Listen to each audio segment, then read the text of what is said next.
stvar, zakaj je večini ljudi, bom rekla, težko delati to dnevno promocijo, je to, ker v resnici nimajo ene strategije, enega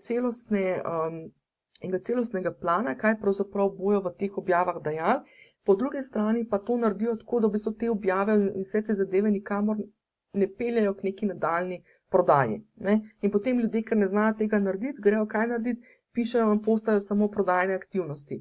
Ni nič narobe, če preko socialnih omrežij tudi obveščamo o, ne vem, naši trenutni akciji ali pa o tem, kaj prodajamo, pa tako naprej. Tudi to en del pač je čist ok in je fino, da je in pravzaprav mora biti, ne.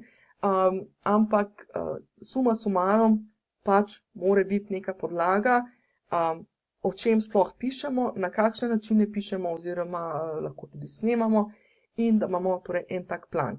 In kar je super varianta je to, da iz primerno zastavljeno vsebino lahko naredimo tak plan za nekje pol leta ali celo več vsebine, potem pa v bistvu vsak mesec posnamemo samo en določen del in se usedemo za, ne vem, en dan ali pa dva in samo delamo na teh zadevah, da pripravimo objave oziroma če imamo kakšne virtualne asistente, nam tehnični del lahko celo oni pomagajo. In tisto, kjer se potem v avtomatizaciji in pri spletnih orodjih dejansko najbolj pozna, je to, da mi te objave lahko ponovno recikliramo. Skratka, mi na začetku ne rabimo posneti vsega za pol leta.